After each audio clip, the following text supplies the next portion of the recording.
Kita lanjutkan tentang persyaratan sahih berikutnya yang tadi kita kita tunda, yaitu syad dan illat. Syurud jarang, illat penyakitan. Artinya hadis sahih tadi persyaratan yang keempat adalah tidak kemasukan syad. Yang kelima tidak kemasukan illat. Yang keempat syad. Itu artinya hadis sahih tersebut tidak berlawanan dengan hadis yang lebih sahih, tidak berlawanan dengan Al-Quran. Sanadnya sahih, sanadnya lengkap bagus, lah kok berlawanan dengan hadis yang lain. Nah, nanti itu kemasukan syad, nanti dihitung, nanti diadu, nanti itu namanya syad. Jarang terjadi. Kalau ada dua hadis kok berlawanan, masih bisa dipertemukan,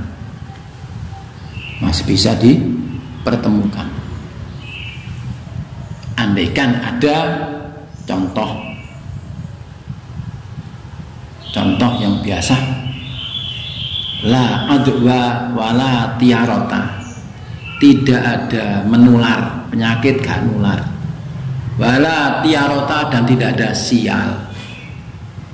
Hadis Kanjeng Nabi, gak menular, penyakit gak ono nulari, corona gak nulari.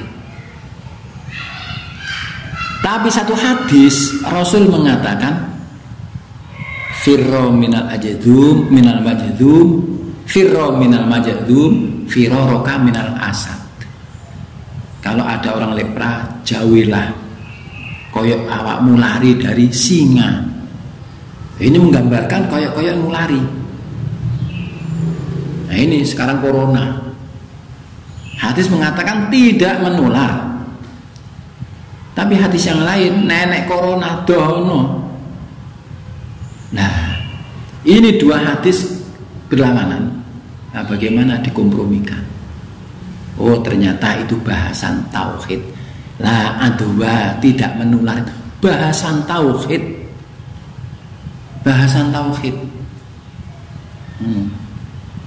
Lah nek apa dikatakan menular? Sing kena penyakit pertama ikut ketularan kok endi? Jadi ini bahasan tauhid. Jadi nular gak nular itu Gusti Allah sing nularno.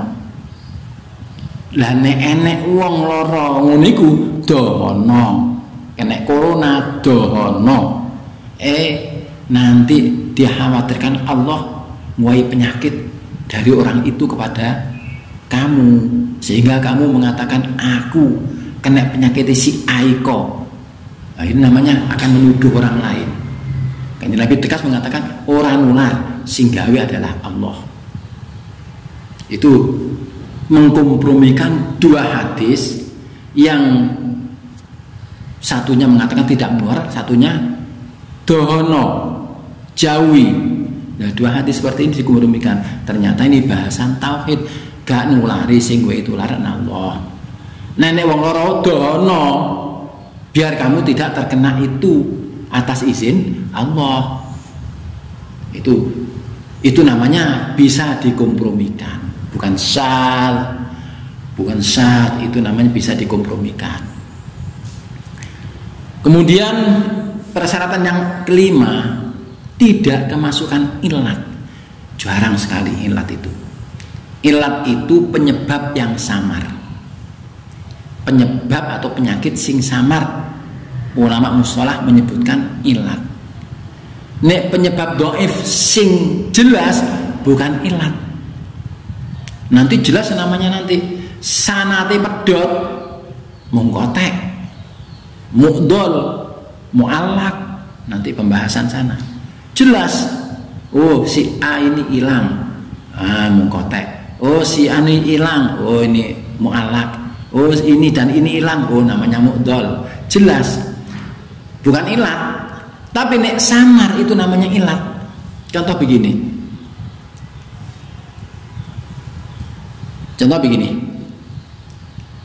Saya menangi Wahab, ngaji kepada Mbah Wahab. Saya pernah ngaji Mbah Wahab, Riyadhus Shalihin, beliau sudah bisa melihat ono sing moco, saya memaknai. Tafsir Jalalain juga, ya beberapa ayat. Artinya saya sudah kelas 2 aliyah. Ya wafat itu berarti saya lama. Nek Jum'ah itu ngaji Mbah Wahab di masjid itu ikut. Saya ngaji Mbah Wahab. Terus saya mengatakan, ya Wahab dawuh begini. Ya Wahab dawuh begini. Pasti orang menganggap saya mendengar langsung karena saya ngaji Mbah Wahab. Kalau saya mendengar langsung itu namanya mutasil. Mutasil. Karena saya mendengar langsung dari ya Wahab. Tapi suatu ketika saya bolos, ya Wahab menerangkan sesuatu, tentu saya tidak tahu. Kemudian saya tanya pada teman saya yang ngaji, apa keterangannya Mbah Wahab mang? Oh begini. Itu namanya saya tidak menerima langsung dari Mbah Wahab, walaupun saya ngaji Mbah Wahab. Terus saya mengatakan kepada kalian semua, ya Wahab dawuh begini. Lah ini namanya kena ilat, ini namanya samar ini, karena saya murid langsung. Tapi ketika itu saya tidak masuk, maka yang saya sampaikan tadi kena ilat. Orang mengira saya mendengar langsung, padahal saya mendengar dari teman saya. Itu namanya ilat. Samar. Tidak ada yang tahu. Saya mengatakan, ya Wahab cerita seperti ini. Pasti orang lain mengatakan saya mendengar langsung. Wong liya karo. Yang tahu bahwa saya tidak menerima langsung, yang tahu yang cerita pada saya. Tahu, oh Pak Ansori, ora krungu langsung dari Mbah Wahab, itu saya yang cerita pada dia. Nah ini namanya apa yang saya sampaikan kemasukan ilat. Tidak ada yang tahu. Yang tahu adalah hanya yang bersangkutan. Ahli hadis juga demikian. Hadis kena ilat itu tahu. Oh kena ilat ini. Si A ini tidak langsung menerima dari C. Si A ini menerima dari si B. Cuma si A ini juga hidup bersama dengan si C. Karena itu si A mengatakan saya menerima hadis dari si C, padahal orang terima hadis dari si B. Ini namanya ilat. Jarang orang tahu, maka disebut ilat. Tapi kalau terang tidak disebut ilat. Umpama saya mengatakan, umpama Mbah Hasyim Asy'ari dawuh demikian, padahal saya tidak menangi Mbah Hasyim Asy'ari. Berarti ada guru yang tidak saya sebutkan. Jelas itu. Maka ini tidak disebut ilat. Tidak disebut ilat. Maka yang saya sampaikan itu disebut mu'allak. Disebut mu'allak. Kehilangan satu guru di atasnya. Itu namanya mu'allak. Saya menyampaikan Mbah Hasyim Asy'ari dawuh demikian, orang tahu. Saya lahir, Mbah Hasyim Asy'ari sudah wafat. Otomatis saya bercerita seperti ini dari guru, saya tidak menyebutkan. Kalau saya menyebutkan namanya mutasil. Contoh Mbah Hasyim Asy'ari dawuh pas ngaji kitab Bukhari. Kanjeng Nabi sari ngorok. Azan subuh langsung Kanjeng Nabi bangkit. bangun langsung nang masjid tanpa wudu. Siti Aisyah negor Kanjeng Nabi, panjenengan wis sare Kanjeng Nabi. Ngorok niku. Mboten wudu Kanjeng Nabi. Kanjeng Nabi jawab, tanamu ainaya walayanamu qalbi. Aisyah, tanamu ainaya walayanamu qalbi. Mata saya tidur, tapi hati saya tidak tidur. Sehingga tidak batal wudunya. Lah, Mbah Hasyim Asy'ari waktu ngaji nguniku terus beliau menyampaikan beda karo santri saiki. Nek santri saiki tanamu ainahu walayanamu dzakaruhu. Ono santri saiki. Duh, saya cerita seperti ini, saya Mbah Hasyim Asy'ari dawuh tanamu ainahu walayanamu dzakaruhu. Loh, saya menyampaikan ini kan saya tidak menangi, tapi saya tahu sanadnya siapa. Saya menerima langsung dari murid beliau Yai Fatah Hasyim. Ketika saya ngaji, beliau menceritakan ini. Ini berarti saya menyampaikan dawuhnya atau keterangan Mbah Hasyim Asy'ari yang kita terima dari Yai Fatah. Yai Fatah dari Mbah Hasyim Asy'ari langsung, itu namanya mutasil. Tapi kalau saya langsung mengatakan Mbah Hasyim Asy'ari berkata demikian, jelas itu namanya mu'allaq atau mungkote, apapun namanya, mu'allaq yang jelas. Ketok. Tapi kalau samar itu namanya ilat, seperti tadi itu.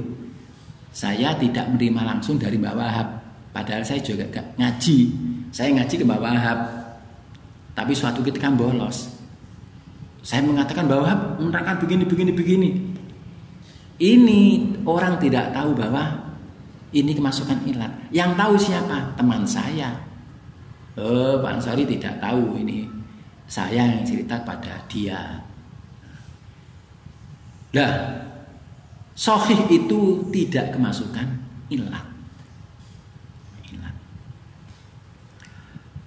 Contoh hadis sahih yang sangat terkenal, hadisnya pendek, penak dia no. Jadi haddatsana Abdullah bin Yusuf qala akhbarana Malik an Ibnu Syihabin an Muhammad bin Jubair bin Mut'im an Abi qala sami'tu Rasulullah sallallahu alaihi wasallam qara'a fil maghribi bit-turi. Hadis Imam Bukhari menerima hadis dari Abdullah bin Yusuf, gurunya. Terus Abdullah bin Yusuf dari Malik, akhbarona Malik, Imam Malik bin Anas. Kemudian Imam Malik dari Muhammad ibnu Syihab Az-Zuhri. Muhammad ibnu Syihab Az-Zuhri dari Muhammad bin Jubair. Muhammad bin Jubair. Muhammad bin Jubair dari bapaknya yaitu Jubair bin Mut'im. 5 ya. Imam Bukhari, Abdullah bin Yusuf, Malik, Ibnu Syihab, Muhammad, Jubair 6. 5, 6 dengan Imam Bukhari. Qala dawuh sapa Jubair, sahabat Rasul. Sami'tu Rasulullah sallallahu alaihi wasallam qara'a maca fil maghribi bituri surah At-Tur. Saya pernah mendengar Kanjeng Nabi ngimami salat maghrib itu membaca surah At-Tur dawa. Loh, hadis ini sahih. Persyaratannya 5 tadi ya, persyaratannya. Sanadnya muttasil, jelas Imam Bukhari, dari Abdullah dari Malik, Abdullah bin Ibnu Syihab dari Muhammad bin Jubair, bin Jubair dari bapaknya, langsung cerita tentang Kanjeng Nabi. Muttasil namanya. Muttasil, nyambung terus. Kemudian semuanya orang sikoh. Semuanya orang sikoh. Syarat yang kedua adalah sikoh. Adil, sikoh adil, bahasanya adil, udul, adil atau sikoh. Adil sama. Ruwatuhu udulun, dhabituna. Syarat yang kedua, semua rawinya adil. Siapa yang tidak tahu? Imam Bukhari. Abdullah bin Yusuf, orang alim. Thiqah mutqinun, ilmunya luar biasa. Abdullah bin Yusuf. Malik bin Anas, menerima hadis dari Malik bin Anas. Imam Malik, mazhab Maliki, pendiri mazhab Maliki. Siapa yang tidak tahu? Alim, hafid, otomatis adil, otomatis. Kemudian menerima dari Ibnu Syihab Az-Zuhri. Semua tahu siapa Ibnu Syihab Az-Zuhri itu. Penulis hadis pertama. Faqihun, hafidun, mutqinun, kokoh ilmunya, agung. Terus Muhammad bin Jubair. Ibnu Syihab menerima dari Muhammad bin Jubair, tabi'in, anaknya sahabat Jubair, seorang thiqah terpercaya, walaupun tidak alim kayak Abdullah bin Umar, tapi terpercaya, adil, thiqah.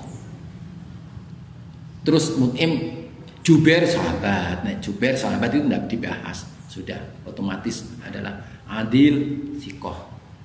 Semuanya dhabit, hafalan, semuanya hafalan. Luar biasa otaknya. Kemudian persyaratan yang keempat, tidak kemasukan syarat. Kanjeng Nabi ngimami sholat maghrib membaca surah At-Tur. Apa ada yang berlawanan dengan hadis ini? Apa ada yang berlawanan dengan hadis ini? Kanjeng Nabi ngimami sholat maghrib membaca surah At-Tur. Apa berlawanan dengan Kanjeng Nabi ngimam maghrib itu wadduha ke bawah? Apa berlawanan? Oh tidak. Kanjeng Nabi sholat maghrib ora pisan tok. Ya terus tiap hari sholat maghrib. Nah, suatu ketika pernah sholat maghrib membaca surah At-Tur. Berarti tidak berlawanan dengan hadis yang lain. Yang namanya berlawanan begini. Kanjeng Nabi membaca surah At-Tur. Satu keterangan, Kanjeng Nabi tidak pernah membaca surah At-Tur dalam salat maghrib. Itu namanya berlawanan. Itu namanya berlawanan. Nek berlawanan jenenge syadz. Tidak sahih nantinya. Kemudian tidak kemasukan ilat. Tadi yang samar-samar tadi jelas enggak? Jelas Imam Bukhari menerima dari Abdullah bin Yusuf, ya. Imam Bukhari menerima dari Abdullah bin Yusuf. Abdullah bin Yusuf menerima dari Imam Malik bin Anas. Imam Malik menerima dari Az-Zuhri. Az-Zuhri menerima dari Muhammad bin Jubair. Muhammad bin Jubair menerima dari Jubair bin Mut'im. Jelas tidak ada di situ ilat, tidak ada ilat di situ. Ini hadis sahih. Hadis hasan bedane titik, yaitu dobetnya. Kalau sahih tam, kalau hasan dobetnya khaf. Ya hafalan tapi tidak luar biasa. Bedane niku. Kita tidak membahas sahih hasan, tidak membahas hasan, tidak cukup sahih hasan, kita saja. Kemudian ada sahih li dzatihi, memang sahih dari semula. Ada sahih li ghairihi, asalnya hasan, kemudian karena ada hadis yang lain yang sama naik menjadi sahih li ghairihi. Demikian juga hasan li dzatihi, memang hasan hadisnya. Hasan karena tadi persyaratannya sama dengan sahih, bedanya titik, Bang. Lah, ada hasan li ghairihi, asalnya dhaif, naik menjadi hasan. Kenapa kok naik? Dhaif ini ada penguat yang lain. Ada hadis yang lain yang hadisnya mungkin sahih, mungkin hasan, mungkin dhaif, kok podo, ada dua hadis kok sama, maka naik menjadi hasan li ghairihi. Hasan li ghairihi. hadis sahih dan hasan ini disebut hadis maqbul. Yang diterima ya dua kelompok ini, sahih dan hasan. Baik hasan li dzatihi maupun hasan li ghairihi. Jadi yang diterima sebagai dalil, ini dalil ibadah. Maka kita pakai dalil yang sahih dan hasan. Nah, dhaif bagaimana nanti kita bahas. Dhaif tidak bisa dipakai hujjah hukum. Dhaif bisa dipakai untuk fadhailul amal kalau tidak keterlaluan dhaifnya. Dhaif kok ada penguat maka naik menjadi hasan di ghairihi. Barangkali itu yang bisa kita sampaikan. Mudah-mudahan bermanfaat. Ihdinas siratal mustaqim. Assalamualaikum warahmatullahi wabarakatuh.